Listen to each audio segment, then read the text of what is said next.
the story is all about this incredible night each year where this tribe of cats called the Jellicle cats come together to decide which cat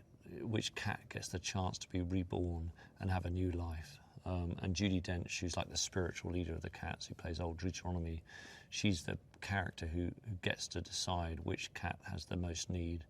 of this kind of rebirth, renewal. And we see the night through the eyes of Frankie Haywood's cat, Victoria, who's abandoned rather brutally at the beginning of the film in a waste ground, and cats emerge and began to feel her out and work out who she is, and she goes on this incredible journey on this special night to discover who's going to be chosen. Lee Hall, who wrote the screenplay with me, we came up with this idea of Victoria being brutally abandoned at the beginning of the film and left in a waste ground in a junkyard, and meeting these Jellicle cats. And the whole story of the film is her finding out who this community is, who the big personalities are,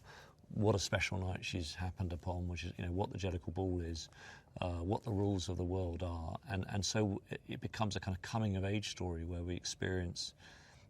the world of Jellicle cats through her eyes.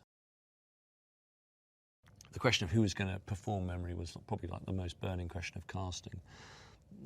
and so I'm so excited that Jennifer agreed to do it, and she's got the most extraordinary voice. But I've known from Dreamgirls on how much she has to offer as an actress too, and we went through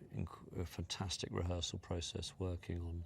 the kind of emotional hinterland behind the song and preparing her for the day. And I'm sure she was very nervous on the day, because you kind of know when you're performing something like that what the pressure is. But she gave such an intelligent and emotional and incredible performance of it on the day that I knew I had the kind of emotional centerpiece of the film on that day.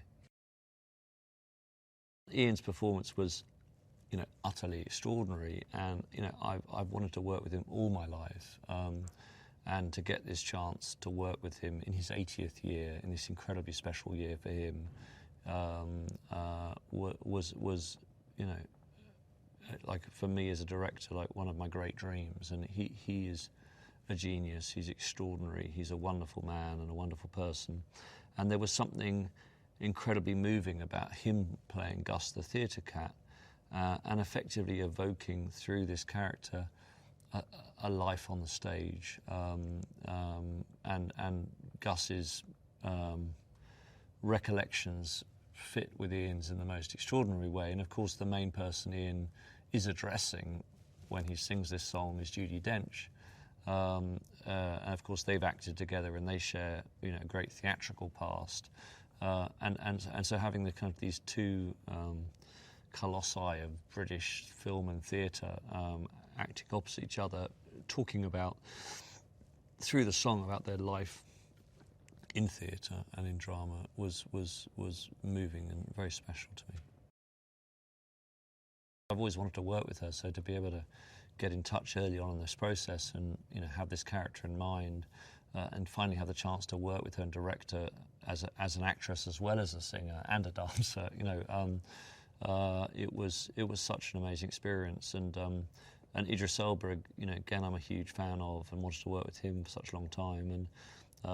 the chemistry between them on set was fantastic. And Andy, I think, excelled himself creating an incredible number for Taylor and Idris, an incredible storytelling frame for their characters, and the introduction of the villain of the piece, Idris Elba. The most extraordinary thing was how brilliant dancers are as actors. I mean, Frankie Haywood, who has never been in a film before, never acted on screen in terms of TV before, she from day one had a total and instinctive command of the film camera, and had an ability to hold the lens, which allowed her to stand shoulder to shoulder with Judi Dench and Ian McKellen and these incredibly experienced geniuses of their craft. And if you go, I went to see Frankie in Manon at the Royal Ballet of the Day, and of course when you're sitting 100 yards from her. I mean,